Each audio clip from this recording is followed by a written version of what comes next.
So next up is Professor Karen Chapple from University of California, Berkeley, and kind of keeping along this theme of fairness and equity. She's going to speak a bit about how she and her group are using AI to focus on addressing and understanding housing precarity, eviction, and inequality in the wake of COVID-19. Great, thank you so much. It's really been an honor and a privilege to participate in the Digital Transformation Initiative. So this is the team that we're working with, and this is work in progress. We really literally started in August and September. It's building on previous work, but it's actually quite different from what we've done before. So and it's a new team too between Berkeley and Princeton. So just to give you some context, as you are aware, the U.S. has been experiencing a rental affordability crisis, and that's been accelerating, particularly in strong market areas and coastal metros. The COVID-19 pandemic pushes this rental affordability crisis to a new level. Essential workers are getting sick, non-essential workers are losing their jobs, and spending is declining. So many don't have the money to cover rent or are digging into savings. Typically, about 83% of households pay their rent in January. This year, it's down to about 75%. So what happens if you can't pay rent? Well, you're likely to experience displacement, and for some, it may be a forcible displacement in the form of an eviction. There's a significant literature on what happens next. Many overcrowd into the apartments of friends and family. The disruption is likely to result in challenges for kids in school, longer commutes, job loss, health problems, stress, and so forth. For the lowest income, there may also be a downward spiral of evictions and then homelessness. From a policy perspective, we care about this because it turns out that from the public goods perspective, it's much less expensive generally to keep people in place than to let the shock of displacement and eviction occur. So stabilizing community makes fiscal sense. So it's not surprising that since the onset of the pandemic, the federal and state governments have passed a series of moratoria on evictions. The federal government's new ban, as of yesterday, prohibits residential landlords nationwide from evicting certain tenants through March, though it puts a significant burden of proof of hardship on the tenants. Currently, 16 states have eviction bans. 10 also prohibit utility cutoffs. A number of states had bans, but let them expire in June. So what happens when these moratoria are lifted and landlords finally have the ability to evict their tenants? Remember, many landlords have their own mortgages to pay. So many anticipate a tsunami of evictions. Some expect things to be a little bit more sticky. Landlords might be reluctant to evict if it's hard to get replacement tenants in this kind of housing market. But whatever the situation, we want to be prepared. We need to identify how much instability we could experience, where it will occur, and where public resources are most effectively spent. So next, I'll give an overview of where our analysis is heading. So the Berkeley team is looking at neighborhood level characteristics that might be able to show us where populations that are precarious might exist. So we're exploring where this is happening by looking at precarity as a function of the risk of displacement. This is like informal moves or forced moves. We're also looking at the risk of eviction, and we're also looking at the risk of unemployment, which is a high predictor of eviction. We call this assessment, composite assessment, the housing precarity risk model. And we're developing it here at Berkeley at the Urban Displacement Project. Complementing our work is that of the Eviction Lab at Princeton, which is measuring real-time changes and eviction patterns using what they call the eviction tracking system, which I'll talk about at the end of our talk. So just briefly, I want to position us to understand how we might think about displacement. In this chart here on the bottom side on the x-axis, we have economic status on the left, low income. On the right, we have high income. And then on the left-hand side, we have a level of mobility, low mobility or high mobility. So folks on the far right-hand side are higher income folks who move to neighborhoods for jobs, for different opportunities. They move freely at will. In the middle, we have folks that are in the middle income strata that are basically settled down and stable. They bought a home or they're happy where they're renting. And there's not much pressure in the urban space that's going to push them out. But on the left-hand side, we have folks that are forced to move. These are largely renters and some people who are homeowners. And this is where people are moving because of a natural disaster, because of rising rents, because of losing a job, or say a global pandemic. We think of evictions as falling somewhere further on the left-hand side because evictions have a high impact on low-income households. Urban economics research has traditionally focused on moving by choice, but we know very little about forced mobility.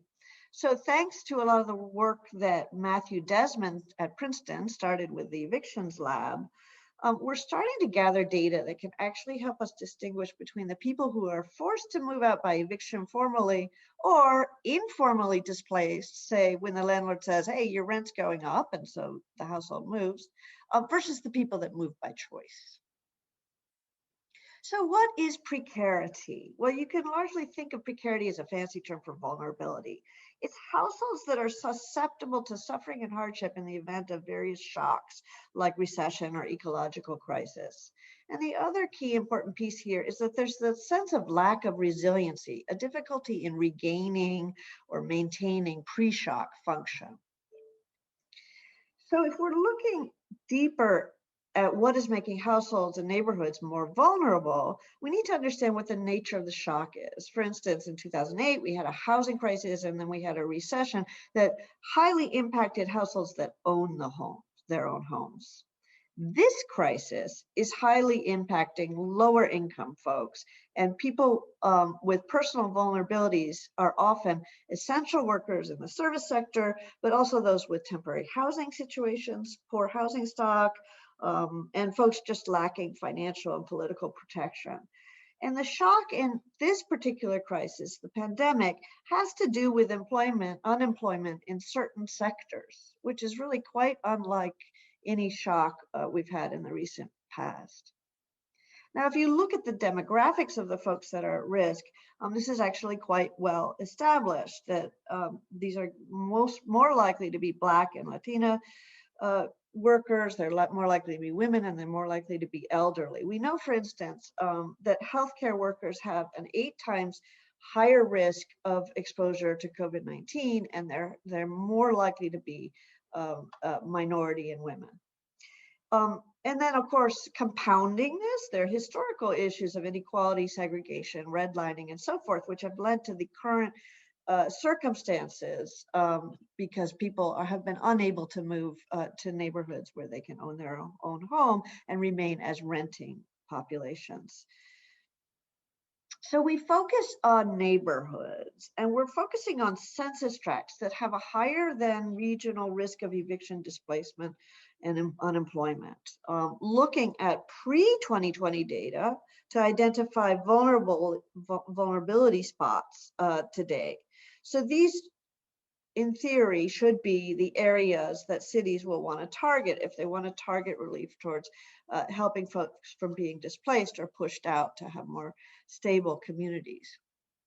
So we're trying to identify which neighborhoods normally have the highest risk of displacement or eviction or unemployment.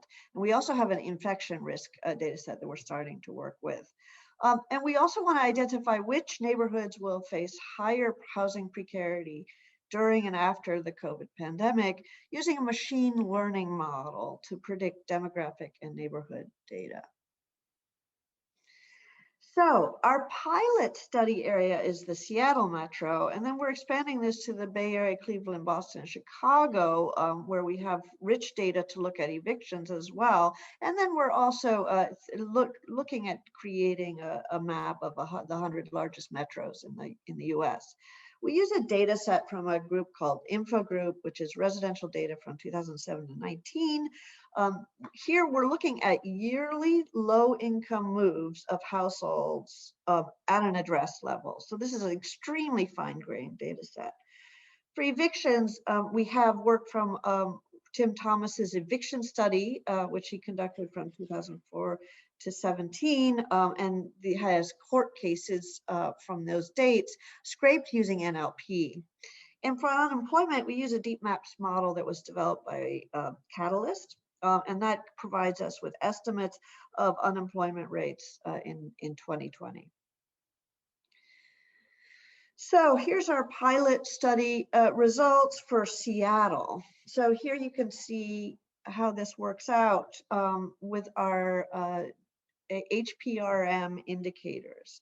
So evictions in this area are tending to happen in low-income areas, and they're affecting very low-income households. But we're also seeing involuntary displacement occurring at higher income levels too. And what we're finding is that COVID-19 affects working class households the most. And so this is exacerbating housing precarity in these in a variety of different areas. On the map, we're showing relative risk. 3 is 3 times greater than the regional average, and 3 is in red. So the darker red is the higher risk. You can see there areas that have very high risk of displacement, like downtown Seattle.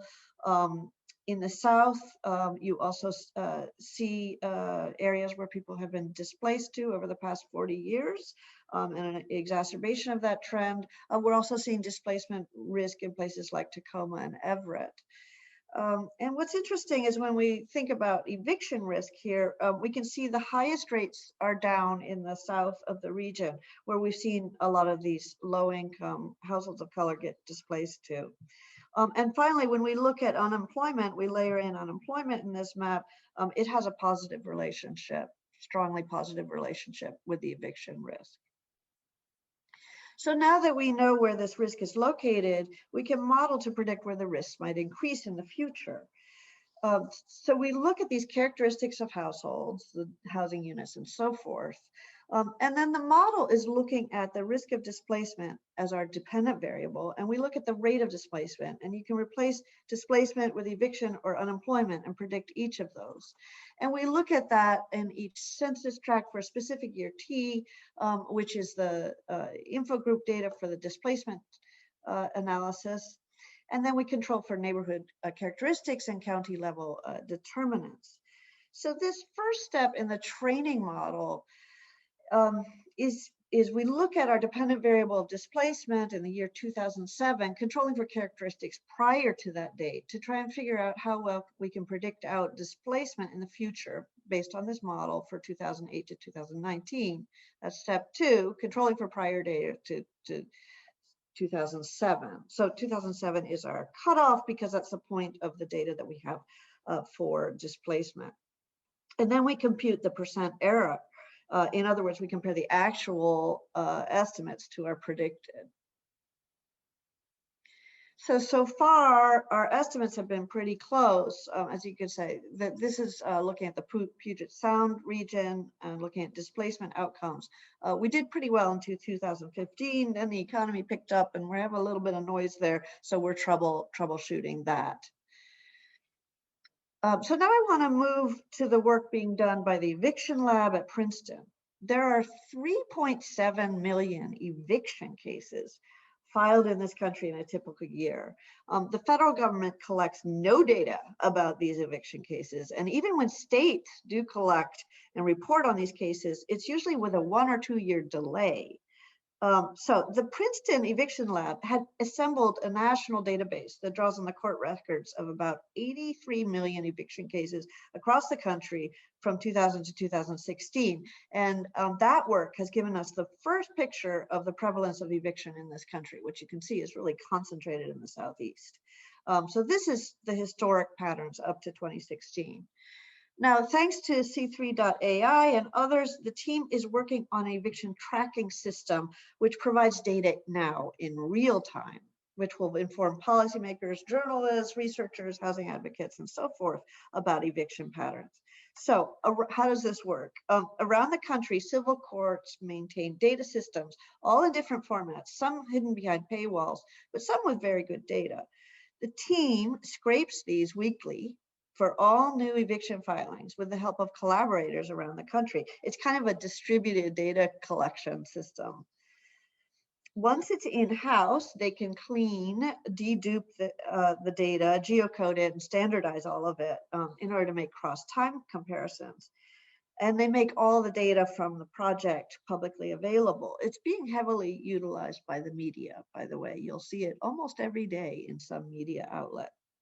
So at this point, there are 27 cities on the website with over 11 million renter households, which is about 1 in 4 renter households in the US.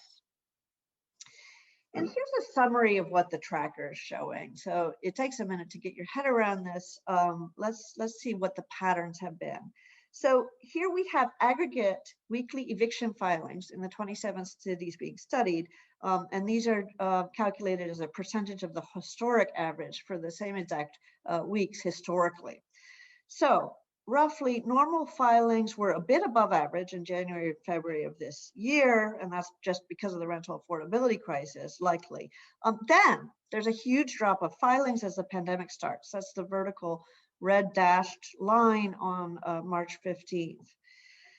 Then there's been this steady increase in filings over the course of the summer and into the fall. And then look at these 2 orange bars, 2 weeks in late August. What is going on there? So those are the 2 weeks between which the CARES eviction moratorium expired and the CDC eviction moratorium was enacted. So landlords in this period moved extremely fast to try to evict folks, right? And then they lost that opportunity. This is what we expect to happen again when the next moratorium expires at the end of March. And next time we expect it will be potentially at an even larger scale. So to look at the interface they've created, this is a quick snapshot of Tampa, Florida. If you look at weekly filings, and you can see the historic patterns and then the periods of when the moratoria periods were enacted. The team also maps the data at the census tract level and then links it to demographic data from the ACS to look at issues like racial disparities. So we believe that by later this year, the problem is going to be enormous. A lot of households are going to owe multiple months of back rent. It's the sort of debt that realistically can't be repaid without state intervention. So we're working together across Princeton and Berkeley to build a case here for large-scale federal emergency rental assistance. And we're only able to do this because we have this data. So again, thank you for supporting this work, and I'd be happy to take any questions. Thank you very much, Karen. Great, great talk. There is one question in the chat, and if anybody else has questions for Karen, please add them. So I don't know if you can see this, Karen, but there's one question came in asking if you've been able to add other data sets to your modeling and analysis, for example, enrollment in Medicaid or food stamp programs, in particular, as this may indicate someone's change, sort of an immediate change in their financial status. Yeah, we haven't done it yet. We are looking at where we can get administrative data that we can link. So we have, we're using individual level data on displacement, on household moves from info groups. So in theory, we should be able to link, but the question is getting the same identifiers to link across data sets. And then the other issue, we had really hoped to be able to use the data lake. And then we found out that the data lake provided by C3.ai is actually the geographic scale. The lowest geographic scale they have is county county level data, and we need fine grained data. We work with addresses. And at the most we'll go up to a neighborhood census tract level. So, and those data are typically hidden from administrative data, like on food stamps. So we've not been able to do quite what we wanted to do. Got it. Okay. Karen, this is Shankar. Fantastic talk, and really a ticking time bomb, as you said. Do you have, are people in this who are crafting the next stimulus package, which purportedly is supposed to have some money for addressing this tsunami of the eviction debts and so on and so forth? So how do you convert sort of the data you have into this thing that you said about providing policymakers with, the dollar amounts and where they should be targeted and all of that? How does that piece of the work go, converting those numbers into intervention numbers for the next stimulus package? Right, that's a great question.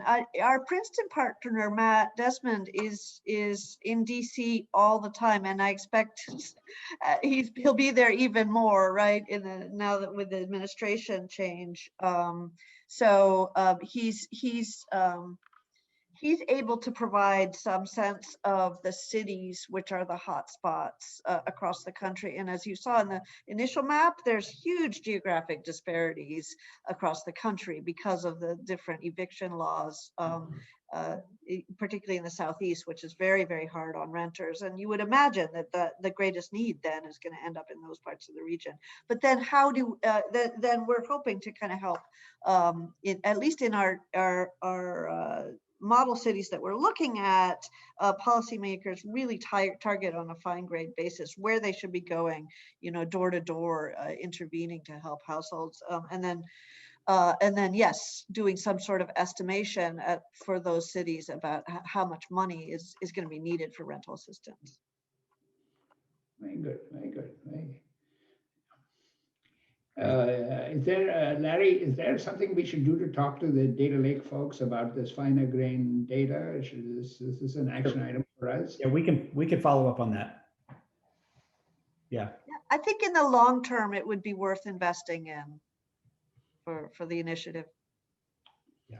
Great. Yeah. Good. Thanks. Yeah, thanks. Great. All right, and thank you again, Karen. That was a great talk.